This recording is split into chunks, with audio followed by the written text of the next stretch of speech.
ahí está el indicador. Entonces, ¿no es cierto? Con HE no se identifica muy bien las fibras reticulares, pero sí con colorantes específicos como en la técnica PAS, ¿ya? Y también con la impregnación argéntica, las tiñas de color negro, estas que están acá. Pero como son parientes de estas gruesas que están acá, que colágeno tipo 1, estas se tiñen de color castaño, parduzco, y estas negras. Entonces, eso mismo que estoy diciendo está escrito acá, tiene una concentración mucho mayor de sacáridos que contienen estas fibras colágenas tipo, que las fibras colágenas tipo 1.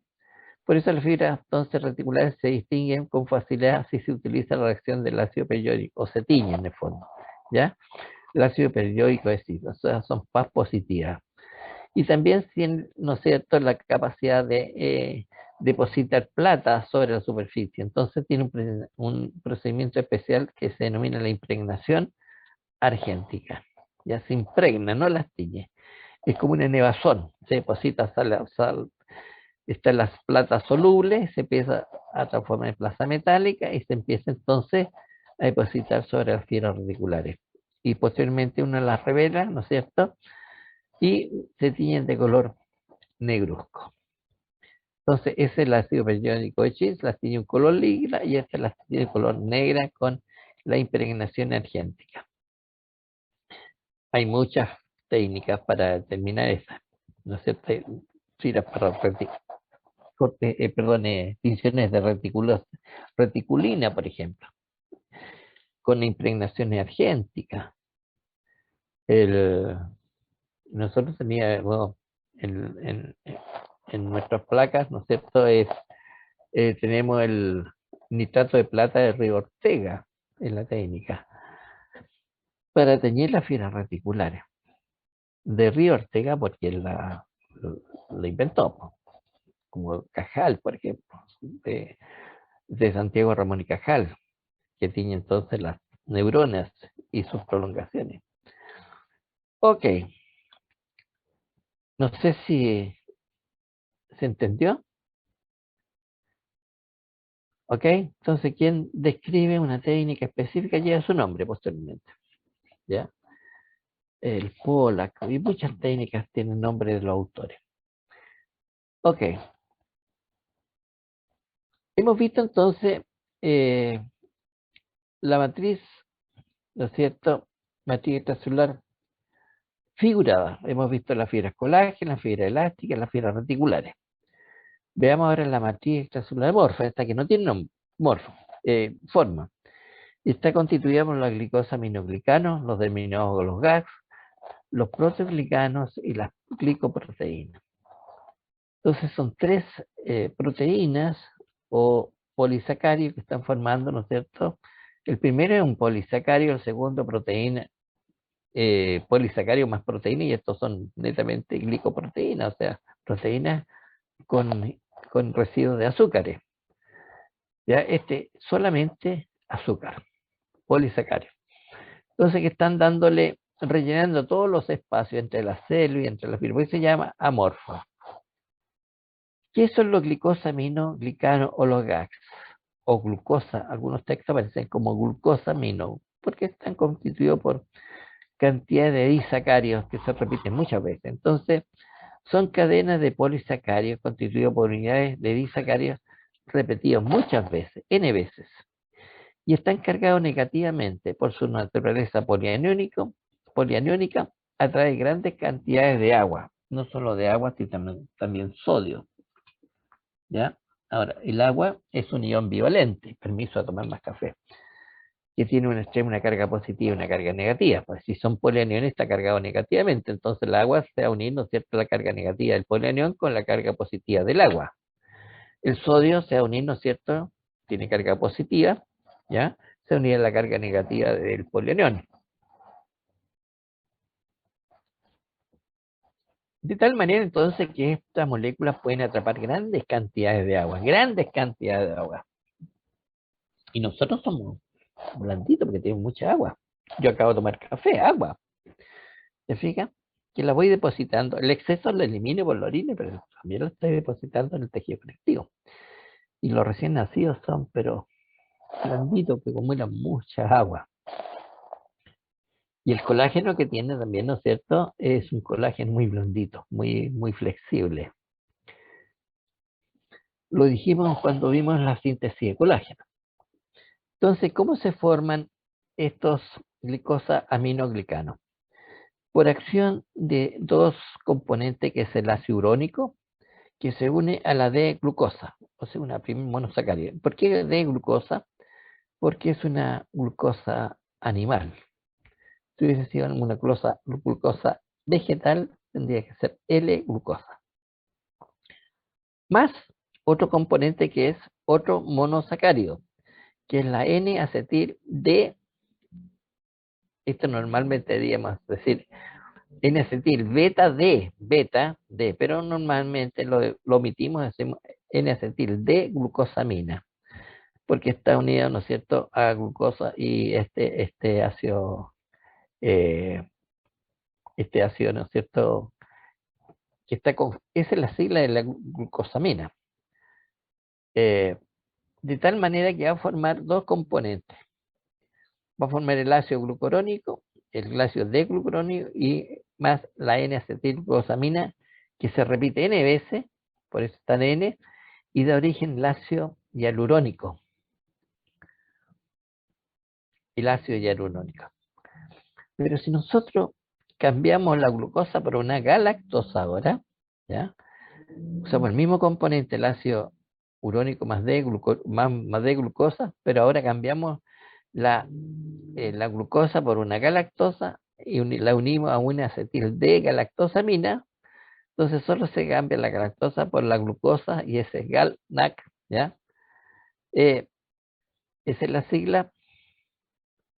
eh, de tal manera que da entonces dos componentes, que es el ácido D-glucurónico más N-acetil galactosamina, que se repiten esos dos monosacáridos, o sea, forman dos disacáridos para formar una gran cadena de polisacáridos, y este da origen al ácido condroitín. Posteriormente este ácido condroitín se va a sulfatar y vamos a llamar condroitín sulfato. Si se deposita azufre en carbono 4, como ver, se va a llamar entonces así, condroitín 4 sulfato. Si se deposita azufre en carbono 6, vamos a llamarle ácido condroitín 6 sulfato. Y hay otros, la heparina es muy sulfatada, como ver en la siguiente esquema, diapositiva. ¿Cómo se forma, por ejemplo, la N-acetilglucosamina? Químicamente, la N-acetilglucosamina es un aminoazúcar, ¿ya? Eso hay que tener, es una amina, por eso se llama glucosamina. Es un azúcar, es un aminoazúcar, del cual entonces tiene grupos OH, en el carbono 2 del azúcar. Pero ese carbono 2 es sustituido por un NH2. Y posteriormente, ¿no es cierto?, este NH sufre se empieza a acetilar, ¿ya? Y entonces se incorpora entonces un grupo acetilo, este que está acá, CO uniéndose a CH3. Y por esa razón se llama entonces el compuesto la N-acetil, ¿no es cierto? La N-acetil, ahí está el grupo acetilo. Ahí donde está mi puntero láser, ahí está el grupo acetilo, ahí está el NH2, se fija, ahí empieza a acetilarse entonces, por eso se llama N-acetil de glucosamina, porque es un azúcar, entonces es un aminoazúcar. Voy a poner mi puntero láser, ¿qué pasó? Opción de puntero, ahí sí, ahí sí. Por esa razón se llama N-acetil de glucosamina, igual que galactosamina, porque es un aminoazúcar. De tal manera aquí tengo algunos azúcar como el ácido hialurónico, ¿se fija? ¿Dónde está aquí está el proceso de acetilación? ¿Se fija? Ahí está el grupo NH2, el carbono 2, 1, 2, se acetiló. ¿Se fija? Pero fíjese, el ácido hialurónico no tiene ninguno, por todo el perímetro que usemos. Aquí tengo otro, se fija el otro compuesto, aquí tengo grupo acetil, entonces no tengo ningún grupo, ningún carbono unido a azufre, ¿ya? Entonces, el ácido hialurónico no es una molécula azufrada, pero el del metansulfato sí, po. Fíjese dónde tengo aquí, puro azufre, CO3. ¿Se fija? Veamos aquí, empecemos acá. Carbono 1, 2, 3, otro grupo. ¿Se fija? Este, el ácido iodurónico, que es entonces azufrado, y este, el acetilglucosamina 4 sulfato, está en el carbono 4. ¿Dónde tengo acá? 1, perdón, aquí empecé. 1, 2, 3 y 4. Ahí está el grupo. Empecé a contar aquí malamente. 1, 2, 3 y 4. Ahí está el grupo azufre. ¿Se fija? Entonces, por eso da origen entonces al N-acetilgalactosamina 4 sulfato. Pero tengo muchos eh, glicosaminoglicanos y sus unidades de disacáridos repetitivas. Por ejemplo, el ácido hialurónico está compuesto por el ácido glucurónico más N-acetilglucosamina. El condroitin sulfato glucurónico más N-acetilgalactosamina sulfatada, porque el glutitin sulfato puede ser 4 sulfatos, 6 sulfatos. El dermatan sulfato está compuesto por el ácido iodurónico más N-acetilgalactosamina sulfatada. El heparan sulfato iodurónico y más entonces N-acetilglucosamina. Aquí se cambió una glucosa por galactosa sulfatado, dando origen entonces a otro compuesto. ¿Se fija? El keratán sulfato está compuesto por galactosa más N-acetilglucosamina sulfatada. La gran mayoría son sulfatadas. Si se cambia un monosacárido por otro monosacárido, da origen entonces a otro compuesto distinto. Y aquí tengo, esto ya no aparece, este es un antiguo Albert y Bruce de biología molecular, que ustedes lo usaron seguramente en el primer semestre con biología celular. ¿No es cierto? Aquí están los glicosaminoglucanos, el peso molecular, los monosacáridos, ¿no es cierto?, que están participando, ¿no es cierto? Las unidades de disacáridos, las sulfatados, ¿no es cierto?, unidos a proteína, y otros azúcares y la distribución. El ácido hialurónico, ¿cierto?, es ácido glucurónico más N-acetilgalactosamina, no tiene grupo sulfato. Se fija 0%. Lo encontramos en varios tejidos conectivos, la piel, cuerpo vítreo, cartílago, líquido sinovial. El condroitin 4 sulfato, ¿no es cierto? Fíjense, tiene un peso molecular, ese es el peso, nunca voy a preguntar por eso, pero está compuesto por de glucurónico más N-acetilgalactosamina, pero tiene un porcentaje, 0,2 a 1% de unidades de sulfato, ¿ya? Y otras sustancias que se le agregan la galactosa o la silosa. ¿Y dónde encontramos esto? Los cartílagos, en la córnea, en los huesos, en la piel, las arterias. Entonces esto es lo que le está dando, ¿no es cierto?, una mayor resistencia al tejido. Fíjese, cartílago, córnea, hueso, piel y arteria. ¿Se fija? No son las células, no son el colágeno, sino que los glicosaminoglicanos. El condroitin 4 sulfato, ¿cierto? Está constituido por glucosamino, ácido glucurónico más N-acetilgalactosamina, pero está sulfatada en el carbono 6, ¿ya? Tiene mayores unidades de sulfato, ¿cierto? Y tiene la misma galactosa y silosa. ¿Dónde lo encontramos? En la córnea, en los huesos y en la piel. Pero por sorpresa nosotros vamos a encontrar con un compuesto, por ejemplo, la heparina, esta. Bueno, aquí tiene otros compuestos, ¿no es cierto? Lo mismo. Pero fíjense la heparina. Esta heparina es el que tiene mayor porcentaje de grupos sulfatos. Tiene entre 2 a 3%. ¿Ya? Fíjense, el resto bajo esto. ¿Cómo está constituido? Por el ácido glucurónico o iodurónico más N-acetilglucosamina. Puede tener otros azúcares como son la galactosa y la silosa. Fíjese dónde lo encontramos. Lo encontramos, pero en la gran variedad, ¿no es cierto? Este me interesa, el mastocito. Acabamos de ver, no hemos visto todavía. Estamos viendo en otro. Los mastocitos tienen heparina, histamina, ¿ya? La heparina es un anticoagulante, ¿ya? Entonces, lo tenemos en la piel, en el hígado, ¿no es cierto? y fundamentalmente, bueno, los tejidos conectivos también, pues, que le van a liberar entonces el mastocito, por supuesto. Se da cuenta entonces, esta es la gran variedad de glicosa, amino, glicano que tenemos nosotros.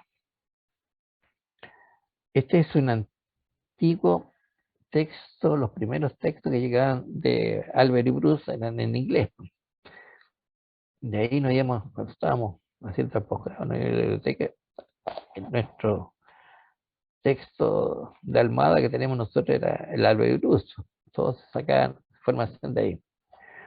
Y aquí tengo, fíjese, el volumen que está generando, por ejemplo, una proteína globular muy pequeña. El glucógeno, ese es la superficie que toma, ahí están sus pesos moleculares. Así que aumenta el peso molecular más grande. La espectrina, que es una doble cadena, alfa y beta, tiene ese volumen. El colágeno tiene este volumen, pero fíjese el ácido hialurónico, el volumen que tiene. ¿Se fija?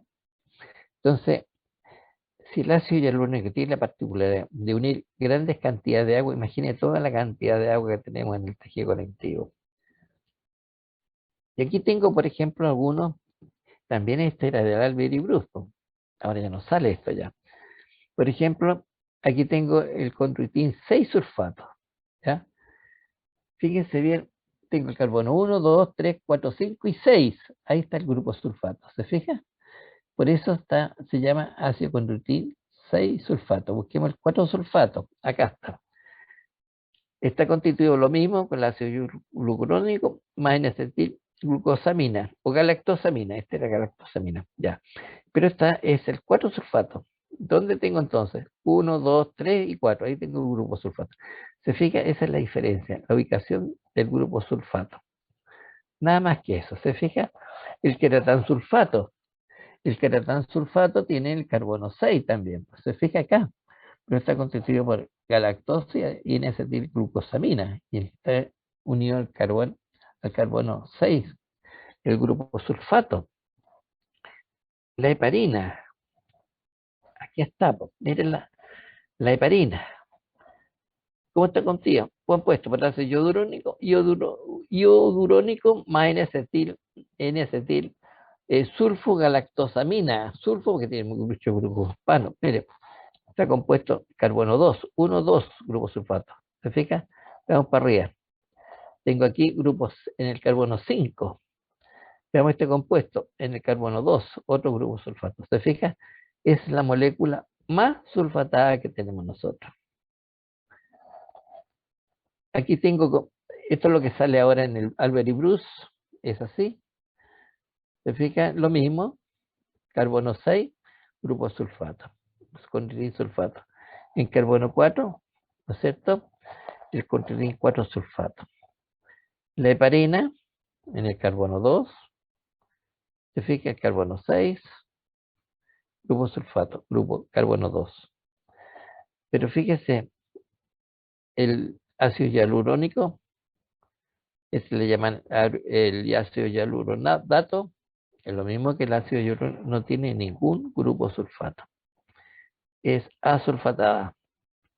Ahora bien, antes de entrar al siguiente compuesto, ¿por qué estas moléculas son tan importantes por la capacidad de atrapar moléculas de agua?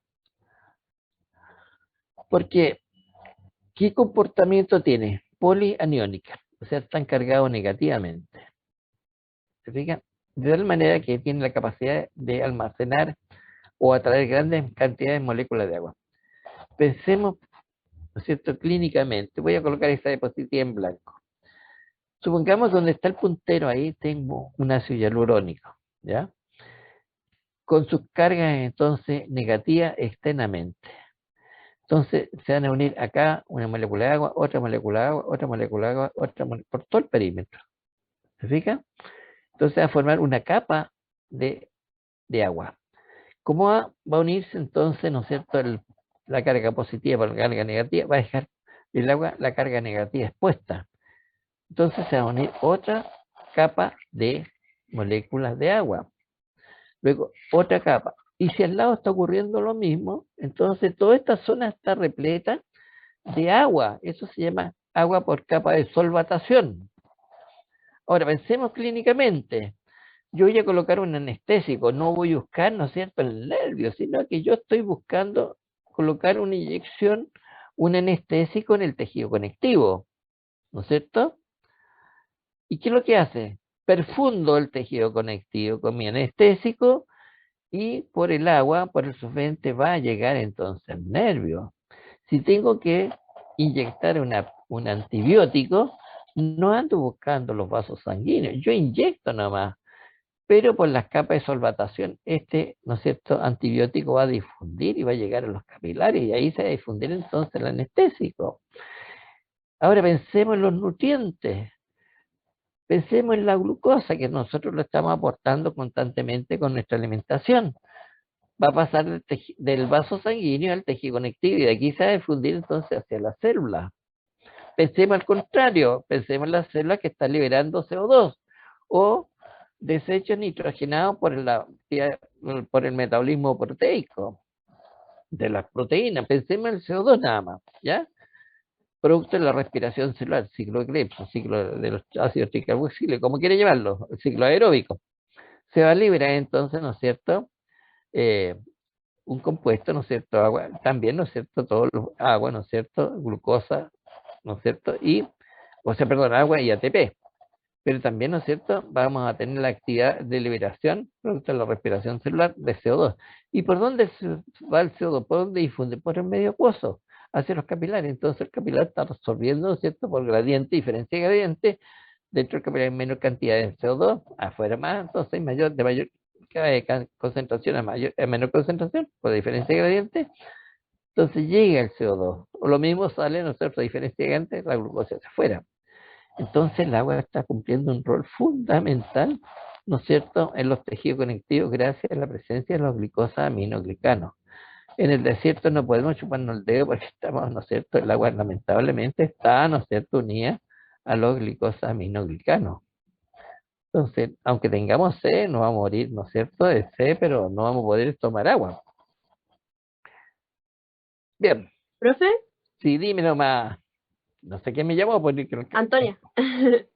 Antonia, hola Antonia. Ahora, una consulta. Entonces, ¿cómo funcionaría con la heparina el tema del agua? Porque la heparina es un anticoagulante, ¿o no? ¿Sí? ¿Sí? ¿Cómo funcionaría entonces este principio del agua con la heparina? O sea, ¿qué piensas tú que se disuelve? Ah, No, lo único que hace el proceso de coagulación, ¿no es cierto?, la activación de los fibrinógenos, los factores, ¿no es cierto?, el factor 4, el factor 7, varios factores de coagulación para formar esta malla de fibrinógenos, ¿cierto?, para formar el tapón, ¿no es cierto? Por eso es un anticoagulante. No se va a formar entonces este tapón, ¿no es cierto?, que se usa mucho en las personas mm, en accidentes vasculares, ¿no es cierto?, para no generar trombo. ya. Eh, pero no funciona con el, el medio acuoso sería como para transportar estos componentes hacia el lugar donde se produce el accidente nada más. Ya el rompimiento entonces de esa sangre, para que no forme dentro de la sangre, ¿no es cierto?, una estructura que posteriormente, ¿no es cierto?, pueda tapar los capilares sanguíneos, ¿no es cierto?, estos trombos que se forman. Ujú. ¿Ok? Ya, sí. Ok, Gracias. Antonia. De nada, Antonia. Pregunten. ¿Ok? Chiquillo. Disculpe. Sí, profe. Da la sensación que vengo de una... No, no estuve nada. Soy...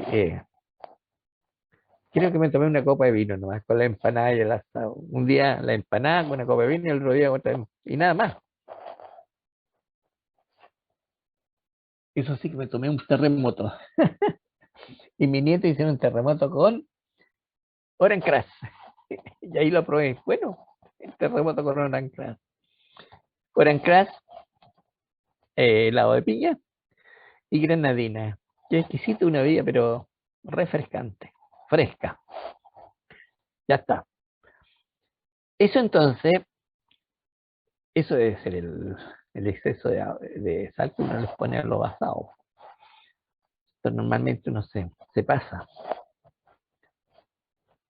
Y genera entonces ya vamos a ver la filtración glomerular, cómo ocurre cuando consumimos mucha sal nosotros. Ya, otro elemento de la materia celular amorfa son los proteoglicanos. ¿Qué son los proteoglicanos? Fíjense, los proteoglicanos, vamos a definirlo, son moléculas constituidas por un núcleo central proteico, este color amarillo, ¿ya? Eso amarillo que está ahí. Y entonces, con un porcentaje de 5 a 10%, eso amarillo. O no sé qué color es ese, color musgo, ¿ya? Y el cual está entonces unido covalentemente asociado a los glicosaminoglicanos sulfatados, esos que están ahí de color rojo, ¿ya? Y esos cortitos el queratán sulfato y esos largos es condroitin sulfato. Entonces, generalmente no se encuentran solos, sino que están unidos, ¿no es cierto?, a esta molécula que está acá, ¿no es cierto?, que es el ácido hialurónico, ¿ya? Entonces, están formando complejos muy grandes, imagínense. Aquí tengo de azul el ácido hialurónico, de amarillo o de color musgo la proteína, lo que faltó al lado son los glicosaminoglicanos. Así están constituidos. Y nuevamente, ¿no es cierto?, como tengo glicosaminoglicano, tiene la particularidad, como vamos a ver a continuación en los siguientes diapositivas, que almacena mucha agua. Este glicano es un proteoglicano del cartílago, y el cartílago, ¿supieron ustedes la cantidad de agua que almacena? Y es resistente, claro que sí, pero tiene agua. Y aquí tengo, por ejemplo, lo típico, un proteoglicano, el ácido hialurónico, y el condroitin, la unidad de glucosaminoglicano, de la Librú antigua. Y aquí lo está comparando con una glicoproteína clásica, un tipo de glicoproteína que es la ribonucleasa beta, ¿ya? Y aquí muestra, ¿no es cierto?, con dos cadenas, una cadena, un polipéptido, una cadena de polipéptidos, y esta cadena encorvada, corta, ¿no es cierto?, de un oligosacárido del, del, de la ribonucleasa, una enzima, la beta-hidroxinucleasa. Y es bastante simple el esquema. Esto colocaría ahora el ácido hialurónico, ¿ya? Y hacia afuera entonces están el core de proteína, ese 5 o 10%. Y aquí le faltó colocar entonces la presencia de condroitin, o sea, los glicosaminoglicanos. Y aquí tengo entonces la relación, por ejemplo, un proteoglicano, la decorina, ¿se fija? Esta decorina tiene un glicosaminoglicano. Tiene la cadena, el core de proteína. Veamos acá. Y el agregano, ¿no es cierto? Aquí tengo la proteína central y aquí tengo los glicosaminoglicanos. Y aquí está comparando lo mismo la ribonucleasa, ¿no es cierto? Beta, con la cadena lateral de oligosacáridos muy corta y ramificada.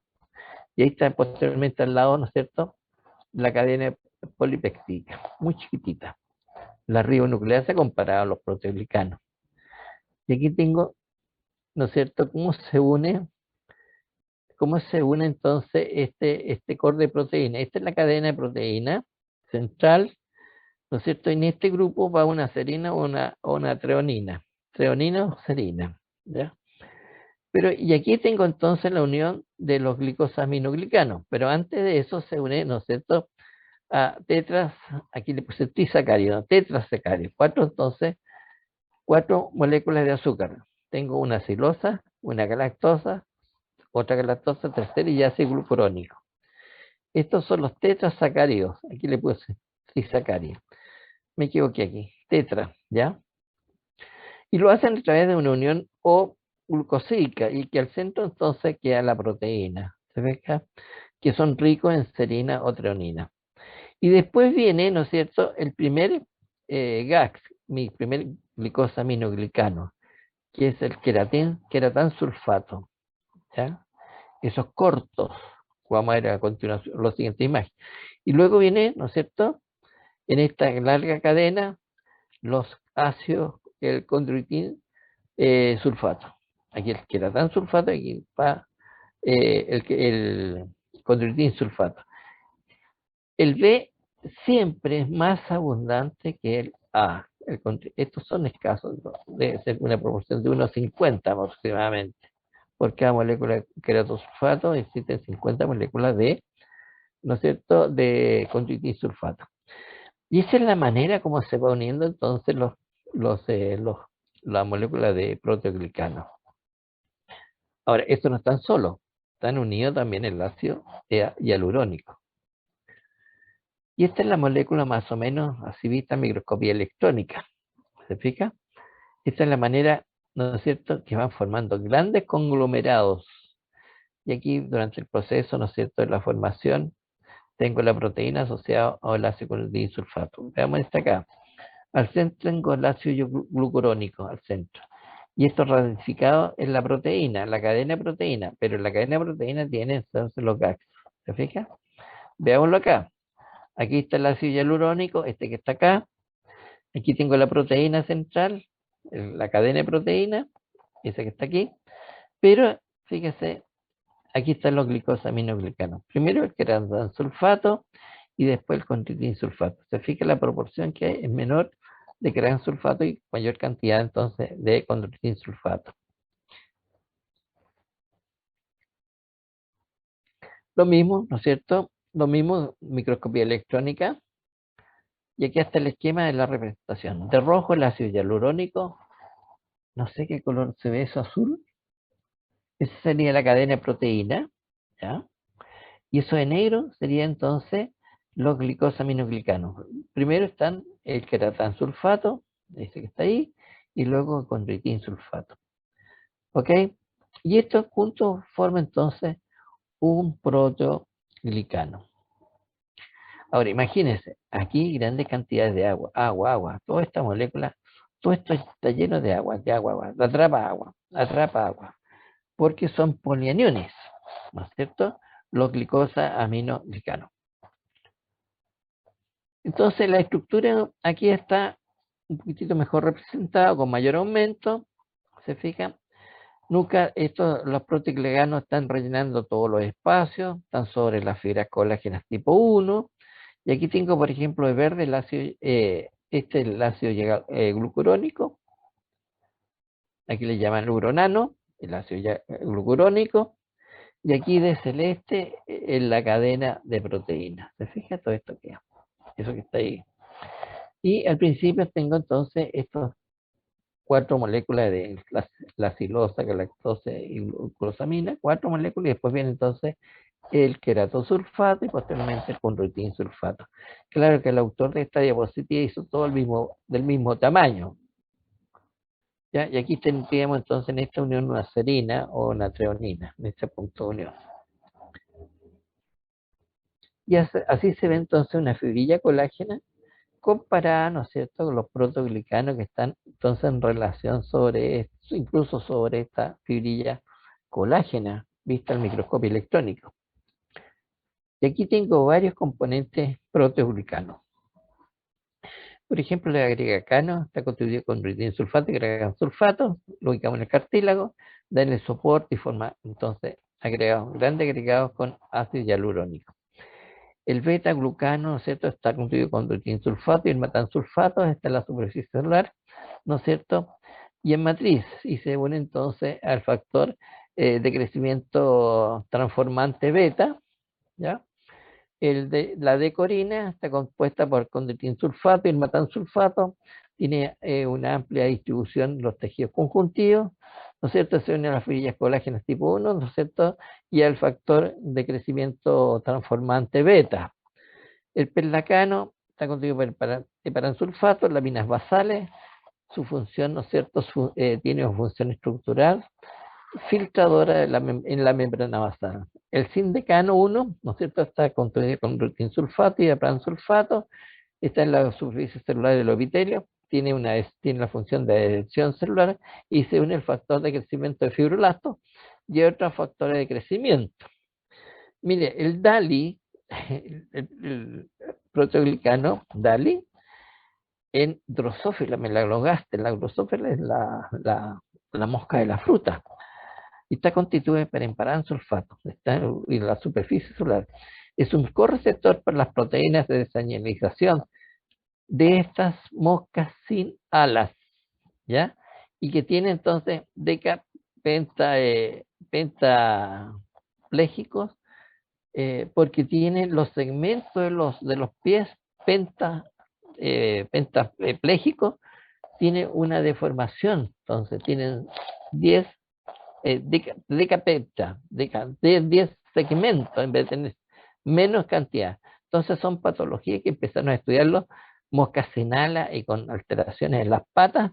Entonces encontraron que en las moscas existía entonces el Daily, ¿ya? Que es un proteoglicano que genera esta patología.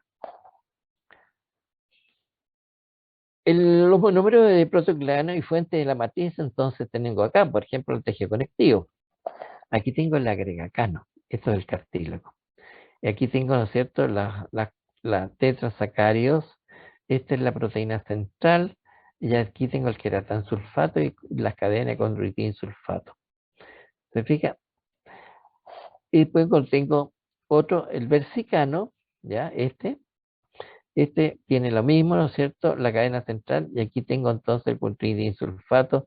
Y esta molécula de oligosacario está en el ligado. Hay otros que se unen o ligado. La ecorina solamente tiene un conditismo, uno solo. Fíjese, el sindecano, entonces, este tiene, ¿no es cierto?, el heparan sulfato unido a la proteína. Entonces, la diversidad de las moléculas proteoglicano, la cantidad de gas unido a la proteína central varía de 1, como la de corina, ¿no es cierto?, hasta 200, el agregacano. El versicano, este que está acá, posee entonces moléculas de glicosaminoglicano y con sulfato, ¿no es cierto? Fijada una molécula central, mientras que el agregacano, ¿ya?, contiene una mezcla con sulfato y sulfato adherido entonces a la proteína central. Y el sindecano, este que está acá, es un proteoglicano transmembrana que se fija en la membrana celular de la matriz extracelular. Profesor, ¿Sí? una consulta. Es que antes habíamos visto que el queratansulfato iba como más pegado al tetrámero y después el condritin. Correcto. Pero en esta imagen aparece como mezclado. No, pues, fíjate aquí. ¿Qué es lo que está primero? El O sea, claro, pero queratansulfato. igual como que entre medio aparece como cadenas cortas. No, no, generalmente al principio están los queratansulfatos. Ah, ya ¿Ya? van separados, entonces primero el queratan y después el condritin. Mira, aquí puse este es un paper, espérate, permitito. Este es un paper, este que está acá. Ay, este es un paper, ¿ya? Ujú, Este es un paper. Aquí tengo, ¿no es cierto?, lo primero de estas moléculas cortas del queratansulfato. ¿Te fijas? ujú. Aquí está la unión, en esa época no se sabía que era la treonina, ¿no es cierto?, o serina. Y aquí está el tetrasacario. Primero el tetrasacario, después vienen los queratansulfatos y los conritinsulfatos. Ya. Esa es la Gracias, distinción profesor. de la hija.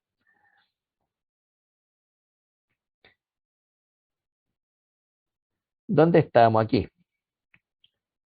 Ok, ya. Otra molécula son las glicoproteínas. Aquí van a ser lo que hemos visto en el epitelio, la laminina, la fibronectina, ¿ya? La entactina, el nidógeno. Entonces, ¿qué son las glicoproteínas? Fíjese que las glicoproteínas son moléculas constituidas por un 90-95% de proteínas y un 5-10% de carbohidratos. O sea, cambió la proporción. ¿Se fija? Cambió totalmente la proporción con respecto a los proteoglicanos. Las más conocidas son la fibronectina, ¿no es cierto?, las lamininas y la tactina, lo que hemos visto en epitelio. Y aquí tengo este es un paper también. Ya esto no está en la literatura. Aquí tengo la fibronectina, ¿no es cierto?, detectada por la fluorescencia roja, eso que está ahí. ¿Ya? Secretada por un cultivo de fibra de fibroblastos y revelada por una fluorescencia amarilla, por anticuerpos, eso. Esa es la superficie del fibroblasto. ¿Y qué está sintetizando el fibroblasto? Está sintetizando entonces la molécula de fibronectina. Se fija que está detectada de color rojo. Yo voy a tener el mismo paper, pero un poquitito más cómo se une entonces la fibronectina, porque tiene receptores, ¿ya? La fibronectina tiene receptores para el colágeno y para las células. En la siguiente diapositiva va a seguir otra parte del paper. Y aquí tengo la fibronectina. Mire cómo es la forma, que tiene una horquilla con doble puente de enlace covalente, enlace SS, disulfuro. Dice, la forma tiene una forma de una horquilla, ¿no es cierto? Esa que usan las damas cuando el pelo está medio así, medio cargante, y se pone una horquilla para darle modelo al pelo. Mire la fibra colágeno fibrilar, filamentosa. Mire el ácido hialurónico, tremenda molécula. Mire la decorina, con un solo glicosaminoglicano. Mire el pelacano, la forma que tiene, el agregacano. Este agregacano está en los cartílagos. Aquí está el ácido la proteína central, y estos son los glicosaminoglicanos. Mire, esta es la laminina. Yo siempre digo que se parece a una espada de Highlander, por decir esto, para que me lo entienda. La laminina tiene la forma de una espada. Aquí está donde se toma la mano, ¿cierto? Aquí está la protección de los dedos y las manos, y aquí está el sable. Mira cómo es la tenaxina. Fíjense la forma que tiene. Se fijan con extremo globular y extremo filamentoso. El colágeno tipo 4, que es tremendamente grande, es el colágeno tipo 4, con extremo globular y extremo, ¿no es cierto?, filamentoso. Entonces, esas son más o menos las formas tridimensionales que adquieren la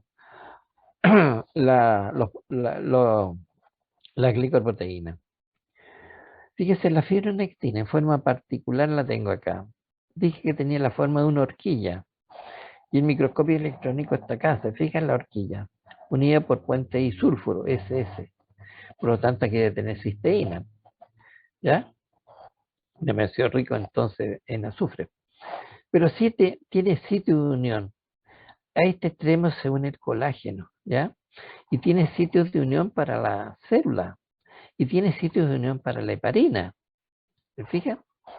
Y aquí está entonces compuesto de fibronectina, vista en microscopio electrónico de barrido. Lo mismo acá, ¿no es cierto?, con su extremo, entonces, la fibronectina, ¿no es cierto?, cada extremo de la molécula tiene un extremo terminal y otro, son idénticas los dos, pues, con un extremo amino terminal y otro extremo carboxilo terminal. Entonces, esa es la forma que tiene la fibronectina. Y aquí tengo la fibronectina, fíjese, de rojo. Esta es la continuación del otro paper, ¿ya?, donde demostraba cómo se producía el fibroblasto, entonces, ¿no es cierto?, en cultivo estaba sintetizando esta molécula de fibronectina de rojo. Entonces aquí tengo la parte citosólica del fibroblasto con su citoesqueleto, los microfilamentos de actina, pero estos filamentos de actina se van a unir, no sé, perdón, y aquí está la membrana celular del fibroblasto. Previo a eso, esta actina, ¿no es cierto?, la microfililla de actina filamentosa se une a otra molécula que es la vinculina, que lo vimos también en los epitelios, en las adhesiones celulares, y esta vinculina a la talina, ¿ya? Pero resulta que esta talina se une, ¿no es cierto?, a una proteína de membrana que es un receptor de fibronectina. Y aquí tengo la horquilla, se fija, con su puente disulfuro, y tiene una bisagra aquí, de un proteoglicano, y esta es la molécula de fibronectina. Aquí tengo una de las aletas, ¿no es cierto? Aquí tengo la otra. Entonces tiene un extremo, fíjense, esta fibronectina que se une al colágeno, y el otro extremo que se va a unir entonces a la célula porque tiene receptor para fibronectina. Entonces tiene locus o zonas o regiones que se unen a la célula y regiones que se unen al colágeno. Entonces, se estaba postulando que la fibronectina no es otra cosa que son glicoproteínas que unen el colágeno a la célula. ¿cierto? Y ahí se demostró. Profe, Sí, disculpe, ¿cuáles eran las tres uniones que tenía la fibronectina? Que menciona al inicio, no la alcanzó a ah, notar. para la heparina, Sí, esa era una. la célula 2 y el colágeno 3. Pero tiene más, pues. Claro, Aquí te ya, muestra. gracias. De nada, Ignacio. Aquí tengo, más completo. ¿Te fijas? Tiene más uniones. Por ejemplo, ¿qué vimos nosotros? La unión de las células, porque tenía receptores para las uniones de las células. Y la unión al colágeno. Y aquí están, ¿no es cierto? ¿Y cuál nombramos? No es la heparina, pero tiene más. Tiene uniones para la fibrina, con ese peso molecular. ¿Ya? Para fibrina. ¿Se fija? Este menor peso molecular, este mayor peso molecular. Y la heparina, ¿no es cierto? Y fibrina y lactina. Tiene este sitio, el último. Su extremo amino y su extremo carboxilo terminal. Que se repiten, ¿no es cierto? Porque es una molécula, ¿no es cierto?, que ambas cadenas tienen la misma constitución aminoácidica y los mismos sitios o regiones de uniones. Y unida por puente disulfuro. ¿Ok? Ignacio, no, me equivoqué. Sí, profe, Bernardo, muchas ya gracias. está. De nada, hijo. Y aquí tengo la laminina, la espada de Highlander. Esta que está acá. Aquí está la microscopía electrónica, la espada de Highlander. Perdón, yo le pongo así para que me entienda. Pues este es el sable, este es el protector de la mano y aquí está cómo se toma el sable, ¿cierto? Fíjense que está compuesto por esta cadena A, ¿ya? Que este sería el mango del sable, para que me entienda. La cadena A que se proyecta, que tiene tres extremos globulares, entonces dominios globulares, ¿ya? Y se extiende entonces para hasta el final del sable, que tiene otro extremo globular. Pero a su vez está enrollado, ¿no es cierto?, por dos cadenas, esta que está acá, que tiene dominios globulares, ¿no es cierto? Y esta corresponde a la cadena B1, la verde, y que da vuelta alrededor de ella. Pero tiene otra cadena, ¿no es cierto?, el B2, esta que tiene dominios globulares, entonces en forma alfa hélice van enrollando. Para conformar esta estructura, entonces, denominar la laminina. Entonces tiene dominios alfa helicoidales, súper enrollados. Alfa porque está entonces, de derecha a izquierda. Alfa giro, ¿se acuerda del colágeno? Y aquí tengo entonces mi laminina vista al microscopio electrónico. Aquí está el mango del sable, aquí está el protector de la mano y aquí está el sable. Y esa protuberancia que tengo ahí son los extremos globulares. Se fija, aquí tengo dos mangos. Puede ser la B1 o la B2. Se fija. Y aquí tengo un extremo globular terminal del sable. Esa protuberancia de elementos moleculares que están ahí. Ahora, tenemos proteínas, glicoproteína o glucoproteína multidesías más frecuente. Aquí tengo, por ejemplo, la submembrana referente a la fibronectina. Es esta que está acá, ¿no es cierto? ¿Qué más tengo? Las lamininas, por ejemplo, esta que está acá. ¿Y a quién se está uniendo la laminina? A la integrina. ¿Se fija? Tengo los tepondinas del tejido óseo. La cenastina, por ejemplo, también. Entonces tengo elementos glicoproteínas multiadhesivas frecuentes. En este caso, las nuestras son estas dos. Wow. Me están llamando por teléfono. Esperen, perdón, chiquillos.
Disculpen muchachos, pero eh, me llaman por teléfono. Yo debería no contestar, pero no parece el número nomás. Entonces yo no sé si puede ser ustedes que me están recibiendo la información. Po. Disculpen, ¿ah?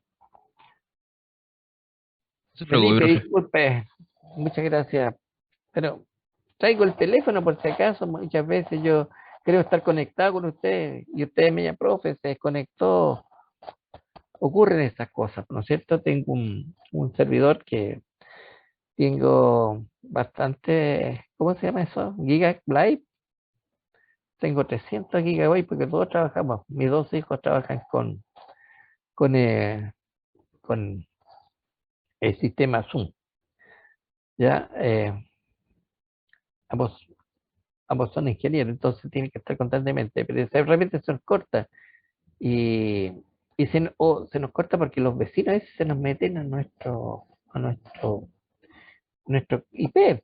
Hay que cambiar entonces el número y ahí nos saturan por eso digo yo, de repente traigo esto por si acaso se me cortó la comunicación con ustedes, pero esto está prohibido hacer propaganda por teléfono, no se puede hacer propaganda.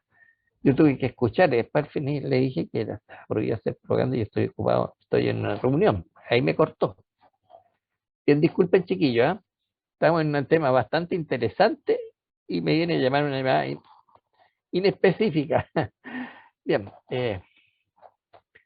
entonces, estas proteínas están entonces en la matriz. Estas son muy importantes para estabilizar la matriz y vincularla con la superficie celular. ¿Se fijan? Netamente son fijadoras, ¿no es cierto?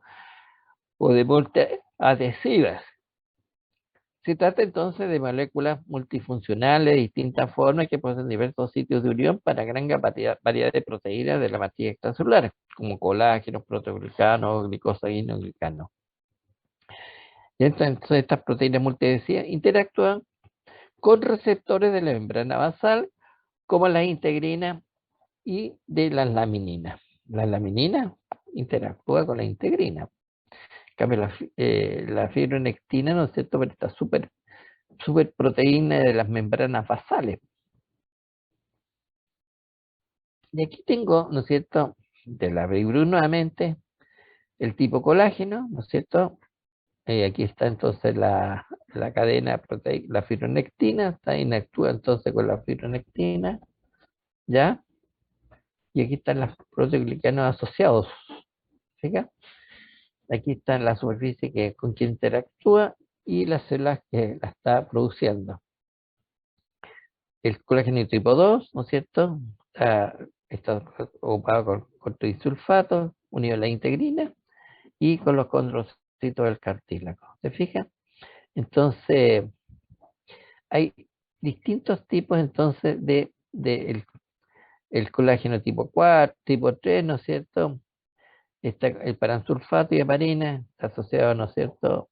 Eh, Asociado a la integrina, ¿no es cierto? Hacia los hepatocitos que nos están dividiendo, entonces, o están asociados con los epitelios. Y así entonces la relación del tipo 4, perdón, está asociado entonces para el paransulfato, la adenina y receptores receptores de la minina, y están entonces las epiteliales, endotelios, las membranas basales, ¿ya? Las células de regeneración de los hepatocitos, etcétera, etcétera, etcétera. ¿Se fijan?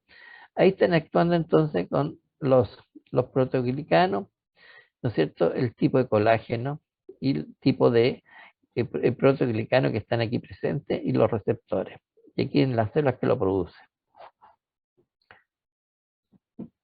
Ahora, las células del conectivo. Hemos visto que el tejido conectivo estaba constituido por células y por entonces matriz extracelular amorfa y figurada.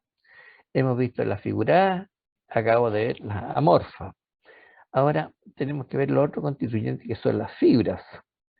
Las células.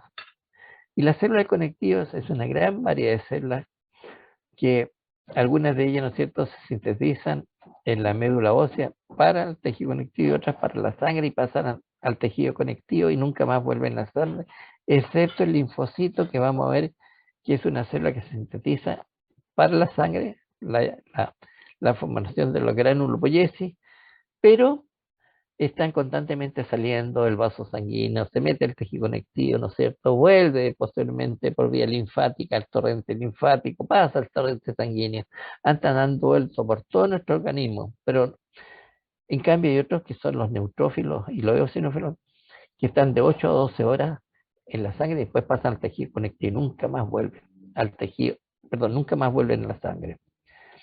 Y tenemos aquí, por ejemplo, las fibras colágenas, estas que están acá, la fibra elástica, la rectilínea y la fibra reticulares. Y ahí está un macrófago fundamental, ¿no es cierto?, a la respuesta inmune. Ya, aquí tengo el plasmocito, esta que están sintetizando inmunoglobulina, que elástica se me está terminando la hora porque es muy importante, ¿no es cierto?, la función celular. Estas son las que producen la inmunoglobulina, especialmente, ¿no es cierto?, si fuimos vacunados. ¿Ya? Aquí están los mastocitos que van a producir los fenómenos de alergia. Este es el fibroblasto, que es la célula que cicatriza, produce la cicatrización. Cualquier cirugía, ¿no es cierto?, genera entonces la cicatrización. Lo primero que sintetiza son las fibras reticulares y después la va cambiando, ¿no es cierto?, distintos tipos de colágeno hasta llegar al colágeno tipo 1, que es muy resistente. Y aquí está nuestra enemiga, la célula adiposa. ¿Ya? Esas son nuestras enemigas, porque nos hacen engordar. Y depende de la distribución, ¿no es cierto?, somos más fácil de hacer entonces algún tipo de infartos, ¿ya? Y los vasos sanguíneos, que son los vasos que están entonces nutriendo al material vivo. ¿Cuál es el material vivo? La célula. A esto no, porque esto es material producto de la secreción del colágeno. No podemos alimentarles sin material, son proteínas, igual que la fibra elástica, igual que las fibras reticulares. Entonces, nutren a las células y también saca los desechos metabólicos de las células. ¿Por qué no? ¿Y cómo lo hace? Por esta matriz amorfa que tenemos aquí, ¿no es cierto?, por las capas de solvatación. Si inyectamos, ¿no es cierto?, perfundimos algún tipo de anestésico o antibiótico, voy a difundir para llegar entonces a los capilares sanguíneos, ¿ya? O lo mismo, la célula, ¿no es cierto?, si tiene que liberar CO2, llega acá. O si ya sale la glucosa, llega entonces al fibroblasto por las capas de solvatación. Entonces las células del tejido conectivo, yo creo que vamos a tener que terminar acá, me queda poco tiempo. Son todas estas que están acá, son los fibroblastos. Cuando está inactivo se transforman en fibrocitos. La célula adiposa aquí por espacio nada más está muy chiquitita, pero esto debería estar ocupando más que esta pantalla del notebook. Los macrófagos que realizan la fagocitosis, presentaciones de antígenos, son células presentadoras de antígenos, el plasmocito que sintetiza las inmunoglobulinas o anticuerpos que nos defienden, ¿no es cierto?, que está produciendo anticuerpos contra el coronavirus en este instante después de la vacunación. Los mastocitos que contienen gránulos de heparina y histamina que generan los procesos de alergia.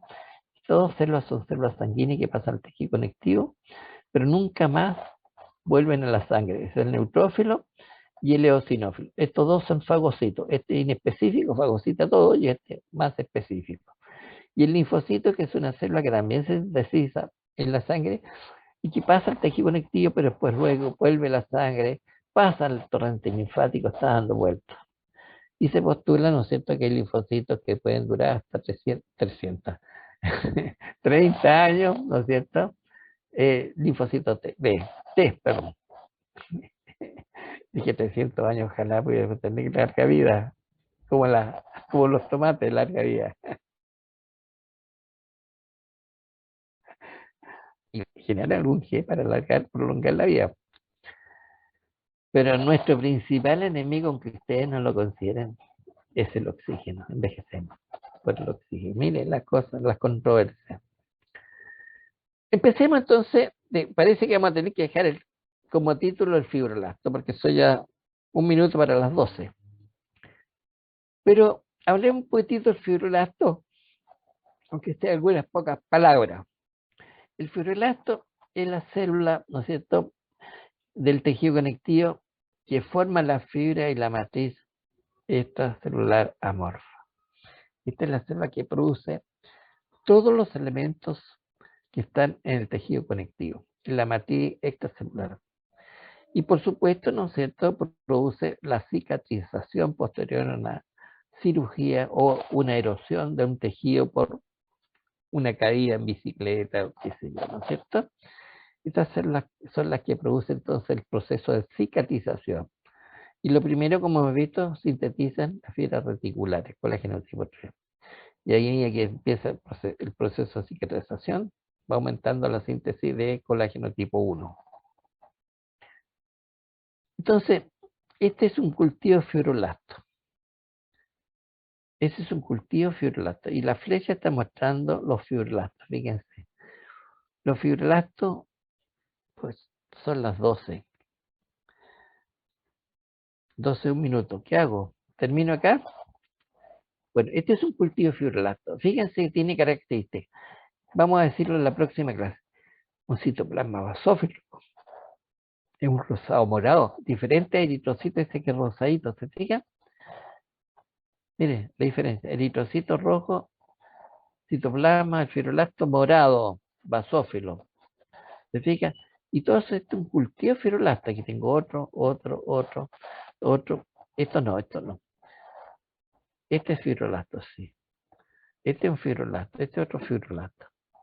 Vamos a reconocerlo por su núcleo. Ahora vamos a empezar a hablar del núcleo y por los núcleos reconoceremos las células y su función celular. Estos son los linfocitos. Eso es pequeño. Es un macrófago. Ya vamos a reconocer su característica ya. Por su núcleo arriñonado que tiene. Otro macrófago. Bien. Entonces, ese cultivo, dije un cultivo, no, me equivoqué, porque si hubiese sido cultivo serían todos fibroblastos.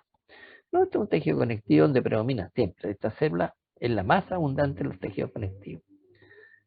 Esta es la que más predomina, los fibroblastos. Vamos a dejar entonces el fibroblasto en cultivo. Ahora sí. Así se ven. Son estrellados. ¿Ya?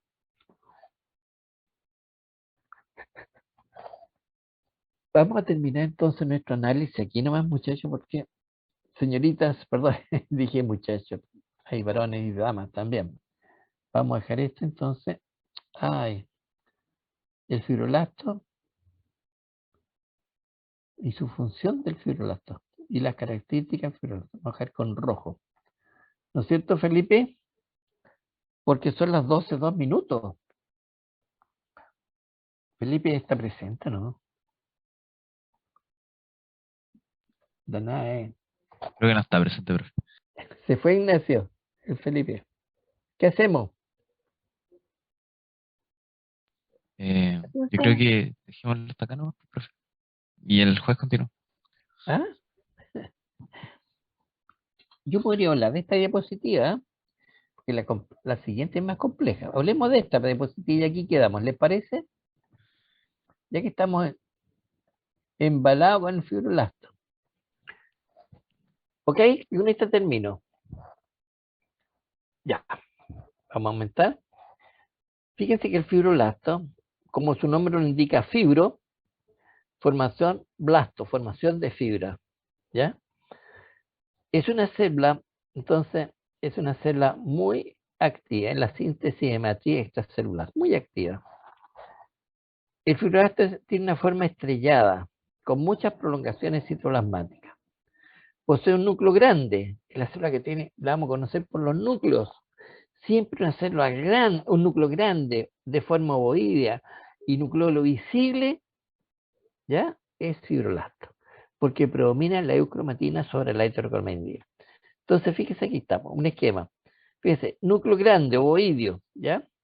De cromatina laxa, o sea, cromatina predomina, y nucleolo visible, ¿ya? En primer lugar, por un núcleo lo vamos a conocer. Citoplasma. Tiene un retículo endoplasmico rugoso, ese que está ahí, pues, opción de puntero. Este que está acá, eso, muy desarrollado. Entonces, si tiene retículo endoplasmico, quiere decir que tiene ribosomas, se tiñe con la hematoxilina y la otra parte de proteínas con la eosina, por eso es un color morado, azul, un rosado morado. Tiene un aparato de Golgi bastante desarrollado, porque tiene que envolver todas lo que sintetiza, el colágeno, por ejemplo, ¿ya? lo tiene que envolver en membrana, entonces tiene un Golgi desarrollo y el ATP necesario para la síntesis de proteínas, tiene abundantes mitocondrias. ¿Se fijan? Entonces, es responsable del proceso de cicatrización de los tejidos, reparación y renovación de la matriz extracelular. Yo creo que con esta imagen nos quedamos y nos vamos entonces a la parte más particular de la biosíntesis para el día jueves. ¿Les parece? Bueno, Ok, profe. ya Ya, Ignacio, profe. Sí, profe. ya está en ahí. Bueno. Profesor. Muchas gracias Isidora, que tengan un lindo